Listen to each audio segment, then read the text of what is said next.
Tu t'es certainement trouvé dans la situation où tu dois maintenir les choses en train de marcher, mais tu n'as pas le temps. Surtout en tant que maman, il peut y avoir tellement de sollicitations qui méritent et demandent notre attention. Et j'ai appris davantage à racheter le temps au travers de la maternité et c'est ce que je veux partager avec toi dans cette vidéo. Je fais une série de vidéos où je partage avec toi des choses que j'ai apprises au travers de la maternité. Ça me ferait plaisir si tu laisses un like, tu commentes, tu t'abonnes et tu actives la cloche de notification. Pourquoi pas partager cette vidéo avec d'autres personnes qui pourraient être intéressées? Ça me ferait énormément plaisir. Lorsque j'étais encore enceinte, j'avais la difficulté, comme plusieurs mamans, que parfois, je me levais au milieu de la nuit pour rien. Je ne suis pas du genre de ceux qui n'arrivent pas à dormir là. Moi, ce n'est pas mon partage. Moi, si tu me mets dans un bar, tu mets la musique, le baffle sous mon oreiller et que moi, je décide que je vais dormir, je vais dormir. Ce qui fait que les gens qui disent que wow, ils se sont levés la nuit, ils n'arrivaient plus à dormir, moi, je ne les comprenais pas en fait.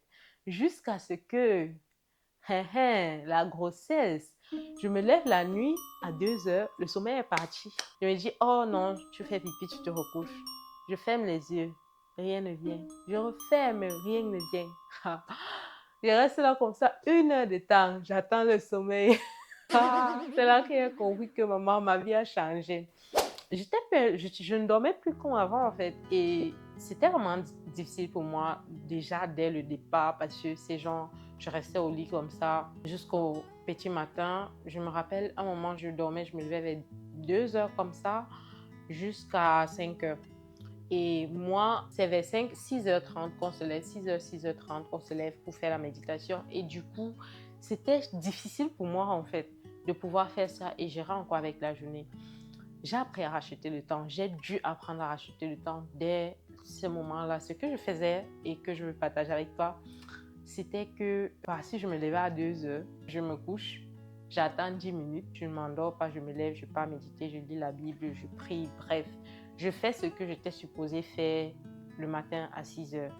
De telle sorte que quand je partais à 4 heures, j'avais encore sommeil, je partais me coucher. Quand il me réveillait le matin, il disait seulement pas prier seul parce qu'aujourd'hui là, il n'y a pas de dévotion familiale avec moi parce que, gars, je suis fatiguée parce que c'était vers 5 heures là que moi, mon sommeil revenait et j'avais ma journée de travail et tout. Donc, il fallait que je jongle. J'ai dû apprendre justement à racheter le temps. Un autre aspect où j'ai eu à apprendre à racheter le temps, c'était directement après la naissance du bébé.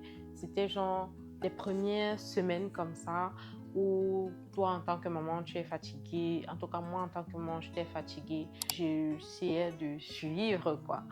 Et forcément, les temps de prière, de méditation, genre, il n'y avait plus vraiment de structure, tout est en haut et en bas. Une chose qui m'a beaucoup aidée, c'était de prier lorsque j'allaitais mon enfant parce que de toute façon, j'avais le temps à ce moment-là. J'étais obligée de m'arrêter, de me réveiller ou de faire, bref, d'arrêter ce que je faisais ou de me réveiller pour pouvoir allaiter bébé. Et je profitais pendant ce temps-là pour prier pour mon enfant, pour prier pour les sujets que le Seigneur me mettait à cœur. Et ça faisait que je n'avais pas besoin de chercher extra un temps dans la journée pour prier. Parce que c'était tellement frustrant aussi de ne pas pouvoir genre, trouver un temps pour prier exclusivement. Mais j'ai trouvé que, en fait, je peux être là 20 minutes en train d'allaiter l'enfant. En fait, je suis posée. C'est le meilleur moment. Je vais dire, si je cherche un temps pour prier, c'est aussi genre, je ne fais rien, je prie. Là aussi, je ne fais rien. Genre, je suis en train d'allaiter. Donc, du coup, je peux prier. Du coup, je peux passer du temps avec le Seigneur. Du coup, je peux me poser et je peux être dans sa présence, quoi. Et ça m'a beaucoup aidé, vraiment beaucoup aidé. Une autre chose que j'ai appris, c'est la flexibilité temporaire. J'étais avant le genre de personne que je planifiais mes journées à l'heure près, parfois même à 15 minutes près, quoi.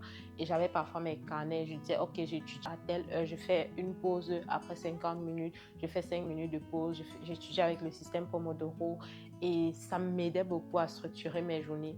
Et lorsque j'ai accouché, c'était difficile maintenant de mettre les blocs là parce que, gars, tu ne peux pas être... Tu peux pas. planifier à ce niveau avec un enfant, avec un nourrisson. Il faut être flexible. J'ai plutôt adapté mon temps, ma manière de m'organiser à ce que, au lieu de m'organiser par heure, je m'organisais par tâche. J'avais au début des difficultés à faire des tâches parce que j'avais l'impression d'être toujours en train d'attendre le bébé. Donc, du coup, j'ai décidé de me faire une to-do list avec l'aide de mon mari. Il m'a donné l'idée, fais-toi une to-do list. Et je me suis fait une to-do list, ce qui faisait que lorsque j'avais du temps, je me disais, OK, le temps, si dans ma to-do list, qu'est-ce que je peux faire? Et je fais cette chose-là. Et ça m'a permis de pouvoir mieux m'organiser, être moins stressée et savoir que non, lorsque j'ai le temps, j'ai quelque chose devant moi sur ma liste que je peux faire et non forcément d'avoir quelque chose de planifié pour telle heure et tout. Donc, ma manière de planifier a changé et ça m'a beaucoup aidé, ça m'a beaucoup soulagée. Et je rends grâce à Dieu pour ça.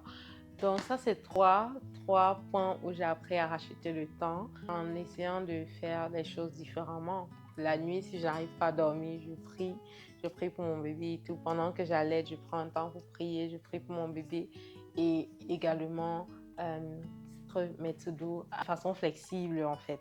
Donc, c'est un peu ça que je voulais partager avec toi. J'espère que ça t'a aidé, ça t'a motivé, inspiré. Je ne sais pas trop ce que ça a fait. Écris-moi dans les commentaires, ça me fait plaisir de te lire. Et on se retrouve par la grâce de Dieu la semaine prochaine avec une nouvelle vidéo. Sois béni. Ciao, ciao.